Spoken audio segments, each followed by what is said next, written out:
चिंतन श्री गुरुदेव दत्त श्री स्वामी समर्थ। तुम्हा सर्वांचं आपल्या स्वामी शक्ती या चॅनल मध्ये मनापासून स्वागत आहे।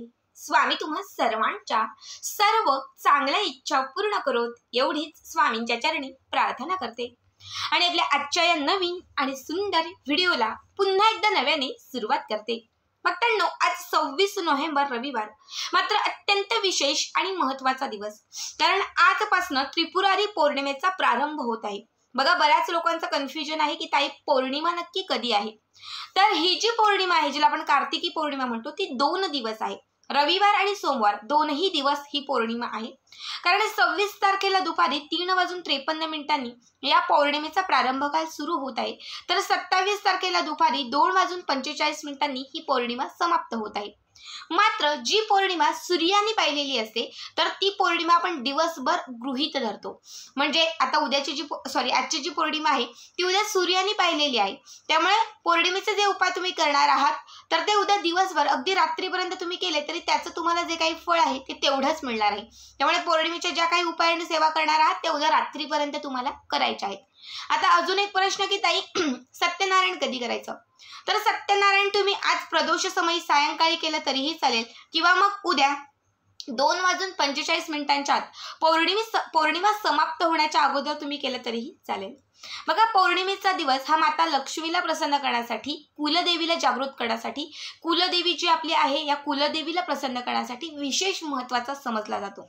आता कुलदेवी म्हणजे काय? तर कुलदेवी ही आपल्या कुलाचं रक्षण करणारी आहे, आपल्याला मार्ग दाखवणारी आहे, आपला संसार सुखकर व्हावा यासाठी आशीर्वाद देणारी आहे, आपल्याला आपला वंश पुढे वाढावा, संतान प्राप्ती व्हावी, पुढे चालून सर्व काही आपल्या घरामध्ये मंगळ कार्य घडावं यासाठी, तसेच सुख समृद्धी ऐश्वर्याची प्राप्ती जर आपल्याला आपल्या घरी व्हावी असं वाटत असेल तर वेळोवेळी कुलदेवीची सेवा, कुलदेवीची उपासना करणं हे खूप गरजेचं आहे। कुलदेवीला जागृत ठेवणं हे खूप महत्त्वाचं आहे। बघा, कुलदेवीची सेवा ही प्रत्येक मंगळवारी आपल्याला करायची असते। आता ज्यांना मंगळवारी जरी नाही जमत, कारण की ताई खूप कामं असतात, नोकरी असते, व्यवसाय आहे, उद्योग आहे, घरातली कामं आहेत, आम्हाला नाही जमत, तुम्ही दर मंगळवारी जरी नाही केली तरी पौर्णिमेच्या दिवशी 5 मिनिटांची का होईना पण कुलदेवीची सेवा ही आपल्याकडनं झालीच पाहिजे, आपल्याकडनं घडलीच पाहिजे। आजच्या या व्हिडिओमध्ये मी तुम्हाला आपल्या कुलदेवी मातेची एक महत्त्वाची सेवा सांगणार आहे, जी पौर्णिमेच्या दिवशी तुम्ही केली तर तुमच्या घरामध्ये माता लक्ष्मीचा, कुलदेवी मातेचा अखंड आशीर्वाद राहील, तुमच्या अडलेल्या इच्छा पूर्ण होतील, घरात कुठल्याही प्रकारचे संकट, दुःख, दारिद्र्य आलं असेल तर ते दारिद्र्य एका क्षणात नष्ट होईल। बघा, बऱ्याच वेळा काय होतं, आपण सगळ्या सेवा करतो, उपासना करतो, पण कुलदेवीची उपासना करायला विसरतो। आपल्या घरामध्ये जर आपण काहीच नाही केलं, फक्त कुलदेवीची उपासना वेळोवेळी केली ना, तुम्हाला त्याची वेळोवेळी प्रचिती येत जाईल। कारण कुलदेवी माता ही अशी आहे जी अखंड जागृत असते आणि आपल्या आयुष्यामध्ये दुःख, दारिद्र्य जे काही असेल तर ते नष्ट करण्याची जी क्षमता किंवा नष्ट करण्याचं जे सामर्थ्य आहे ते कुलदेवी मातेमध्ये खूप जास्त असतं। त्यामुळेच आपल्याला प्रत्येक मंगळवारी किंवा पौर्णिमेला कुलदेवीची सेवा ही करता आलीच पाहिजे। आणि आजच्या दिवशी मी तुम्हाला एक विशेष महत्त्वाची सेवा सांगणार आहे, जी आपल्याला आज करायची आहे। तर कुठली सेवा आहे, काय आहे, हे संपूर्ण पाहण्यासाठी व्हिडिओ शेवटपर्यंत पहा आणि जे चॅनलवरती नवीन असेल त्यांनी लगेचच आपल्या चॅनलला सबस्क्राईब करा। हा जो उपाय किंवा ही जी सेवा आहे ती तुम्हाला सायंकाळच करायची आहे, ज्याला लक्ष्मीनाची वेळ म्हणतो। शक्यतो 5:30च्या नंतर ते 9:30च्या आत तुम्हाला हा जो उपाय आहे तो करायचा आहे। आता यासाठी काय करायचं, तर तुमचं जे देवघर आहे त्या देवघराच्या समोर आसन टाकून बसायचं आहे, एक सुंदर तुम्हाला दीप लावायचा आहे, म्हणजे दिवा लावायचा आहे, बाजूला एक उदबत्ती, अगरबत्ती तुम्हाला प्रज्वलित करायची आहे। त्यानंतर तुमची जी कुलदेवीचा फोटो असेल, टाक असेल, जो काही असेल त्याच्यावरती थोडंसं पाणी, दूध टाकून तुम्हाला अभिषेक घालून घ्यायचा आहे। अभिषेक घालून स्वच्छ मूर्ती ही जी आहे ती पुसून घ्यायची आहे, पुसून तुम्हाला तुमच्या देवघरामध्ये ती ठेवून द्यायची आहे। एका वेगळ्या चौरंगावरती ठेवली तरीही चालेल। त्यानंतर हळद कुंकू त्या कुलदेवीला तुम्हाला अर्पण करायचं आहे, धूप दीप जे काही तुम्ही तिथे लावलेलं आहे ते तुम्हाला ओवाळायचं आहे। त्यानंतर काय करायचं आहे, तर तुम्हाला एक विड्याचं पान घ्यायचं आहे। विड्याचं पान कुठेही मार्केटमध्ये भेटेल, खायचं पान असंही म्हणतात, नागवेलीचं पान असंही म्हणतात। कुलदेवीची सेवा जिथे जिथे तुम्ही ऐकली असेल त्या प्रत्येक ठिकाणी तुम्ही विड्याचं पान ऐकलं असेल। कुलदेवीला विड्याची पानं ही अत्यंत प्रिय आहेत, त्यामुळे विड्यांशिवाय तिची कुठलीच सेवा ही कधी पूर्ण होत नाही। म्हणून आपल्याला आजच्या दिवशी एक विड्याचं पान जे आहे ते कुलदेवीच्या समोर ठेवायचं। समोर ठेवलं की त्यानंतर तुम्हाला एक वाटी घ्यायची, छोटीशी एक वाटी किंवा द्रोण घेतला तरीही चालेल। या वाटींमध्ये तुम्हाला 21 अख्खे लवंग ठेवायचे, 21 अख्खे लवंग। या लवंगावरती थोडंसं हळद आणि कुंकू घालायचे, अर्धा चमचा हळद आणि अर्धा चमचा तुम्हाला कुंकू घालायचं आहे। आणि हे जे लवंग आहेत हे तुम्हाला त्या हळद कुंकवामध्ये मिक्स करायचे। मिक्स केल्यानंतर तुम्हाला ही अनामिका जे करंगच्या शेजारचा बोट आहे ते आणि हे अंगठा, या 2 बोटांनी तुम्हाला ते लवंग उचलायचं आहे। उचलून तुम्हाला तुपामध्ये ते लवंग बुडवायचं आहे। यासाठी तुम्हाला शुद्ध गाईचं किंवा तुमच्या घरात जे कुठले तुम्ही घरी बनवलेलं असेल तूप ते घेतलं तरी चालेल, विकत्री घेतलं तरीही चालेल, मात्र तूप असणं अत्यंत आवश्यक आहे।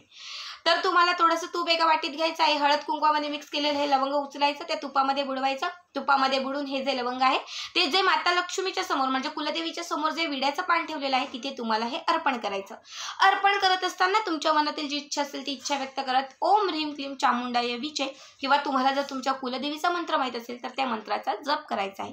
पुन्हा सेकंड टाइम दुसरं लवंग उचलायचं, पुन्हा तुपात बुडवायचं, पुन्हा विड्याच्या पानावरती ठेवायचं, पुन्हा तुमच्या कुलदेवीचा मंत्र किंवा ओम ह्रीम क्लीम चामुंडाय विचे या मंत्राचा जप करत तुमची जी इच्छा असेल ती इच्छा व्यक्त करायची। असं संपूर्ण 21 लवंग एक एक करून तुम्हाला त्या विड्याच्या पानावरती ठेवायचे, तुपामध्ये बुडून प्रत्येक वेळी कुलदेवीचा मंत्र किंवा नवारण मंत्र ओम ह्रीम क्लीम चामुंडाय विचे या मंत्राचा जप करत तुमची इच्छा तुम्हाला व्यक्त करायची आहे। हे सर्व करून झालं की त्यानंतर पुन्हा बाजूला लावलेली जी उदबत्ती आहे ती उदबत्ती त्या विड्याच्या पानाला आणि कुलदेवीला तुम्हाला ओवाळायची आहे। दीप देखील तुम्हाला ओवाळायचा आहे। तुमची जी इच्छा असेल ती इच्छा पुन्हा एकदा तिथे व्यक्त करायची आहे आणि त्यानंतर धूप दीप हे सर्व तुम्हाला तिथे आपल्या कुलदेवी मातेला दाखवायचं आहे। कापूर जाळायचा आहे। आजच्या दिवशी न चुकता प्रत्येकाला काहीतरी घरामध्ये गोडाचा एखादा पदार्थ करायचा आहे। बघा, पौर्णिमेच्या दिवशी जर कुलदेवीला तुम्ही जास्त काही नाही केलं, फक्त खीर किंवा एखादा गोडाचा पदार्थ तिच्या समोर ठेवला तरी अखंड तुमच्या घरामध्ये कुलदेवी माता जी आहे ती जागृत राहील आणि तुम्हाला आशीर्वाद देत राहील। आज खरं तर पौर्णिमेच्या दिवशी खिरीचं महत्त्व खूप जास्त आहे, त्यामुळे शक्यतो खीर बनवा। खीर नाही जरी जमली, फक्त घरातून साखर घेतली किंवा एखादा दुधाचा पदार्थ केला आणि तो जर तिथे तुम्ही नैवेद्य म्हणून दाखवला तरीही चालेल। हे सर्व झाल्यानंतर एक नैवेद्य म्हणून काहीतरी गोडाचा पदार्थ दाखवायचा आहे, बस इतकंच करायचं आहे। त्यानंतर तुमची जी काही कामं असतील ती तुम्ही करू शकतात। त्यानंतर काय करायचं, दुसऱ्या दिवशी म्हणजे उद्याच्या दिवशी पौर्णिमा समाप्त होण्याच्या अगोदर, आता उद्या पौर्णिमा समाप्त होत आहे 2:45 तर त्याच्या अगोदर म्हणजे 2 वाजता किंवा 1 वाजता तुम्हाला काय करायचंय, विड्याच्या पानावरती ठेवलेले जे लवंग आहेत ते लवंग तिथून उचलायचे आहेत। 1 लवंग फक्त तुम्हाला माता लक्ष्मीच्या समोर ठेवायचं आहे आणि 20 लवंग तुम्हाला उचलायचे। 20 लवंग उचलून त्यातील 5 लवंग जे आहेत ते तुम्हाला तुमच्या तिजोरीमध्ये ठेवून द्यायचे आहेत। 5 लवंग तुमच्या तिजोरीमध्ये ठेवून द्यायचे आहेत। 2 लवंग तुमचा अन्नधान्याचा जो साठा असतो म्हणजे ज्याला आपण तांदूळ गहू जे ते तुम्ही ठेवता डाळी वगैरे, तर त्या साठ्याच्या धान्यामध्ये तुम्हाला यातील 2 लवंग तुम्हाला टाकायचे आहेत। त्यानंतर राहिलेले जे लवंग आहेत ते तुम्हाला एका मातीच्या वाटीमध्ये किंवा ज्यामध्ये तुम्ही कापूर जळता त्या भांड्यामध्ये तुम्हाला ठेवायचे आहेत। त्यावरती तुम्हाला 4-5 कापराच्या वड्या ठेवायच्या आहेत आणि या कापरासोबत हे जे लवंग आहे ते तुम्हाला जाळायचं आहे आणि संपूर्ण घरभर घराच्या आतमध्ये तुम्हाला याचा जो धूर आहे तो धूर तुम्हाला दाखवायचा आहे। या एका उपायाने तुमच्या घरामधील जी कुलदेवी माता आहे ती जागृत होईल। तुमच्या आयुष्यामध्ये कुलदेवीची कृपा अखंडित राहील। बघा, कुलदेवी जेव्हा प्रसन्न असते ना तेव्हा प्रत्येक गोष्टीमध्ये यश प्राप्ती होत असते। कुठलं संकट कधी येत नाही, आलेलं संकट फिरून जातं। त्याचबरोबर प्रत्येक क्षेत्रात आपली यशप्राप्ती होते, प्रगती होते। त्यामुळे कुलदेवीची म्हणतो ना, कुलदेवीचे आशीर्वाद प्राप्त करणं हे खूप महत्त्वाचं आहे। पौर्णिमेच्या दिवशी हा एक उपाय केल्याने तुमच्या घरातील कुलदेवी माता अखंड जागृत राहील आणि त्यामुळे तुम्हाला यशप्राप्ती होईल, सुख समृद्धी मिळेल, घरात शांतता राहील। कुणीही घरामध्ये सतत आजारी असेल तर आजार पण निघून जाईल। रोग राग आपण ज्याला म्हणतो बाधा, या बाधा नष्ट होतील आणि घरातील प्रत्येकाचं कल्याण होईल। पतीची, मुलाची, तुमची घराची भरघोस प्रगती होत राहील आणि तुमच्या पतीच्या, तुमच्या मुलांच्या सर्व इच्छा ज्या आहेत त्या इच्छा देखील पूर्ण होत राहतील। आत्ता अजून एक की ताई आम्ही बाहेरगावी राहतो, कारण नेहमी येणारा हा प्रश्न आहे, ताई आम्ही बाहेरगावी राहतो, आम्ही मुंबईला राहतो, आम्ही पुण्याला राहतो, आमच्याकडे कुलदेवीचा फोटो किंवा टाक नाही आहे, तर आम्ही काय करावं? तर जर तुम्हाला आज हा उपाय करायचा असेल तर एक सुपारी ठेवा।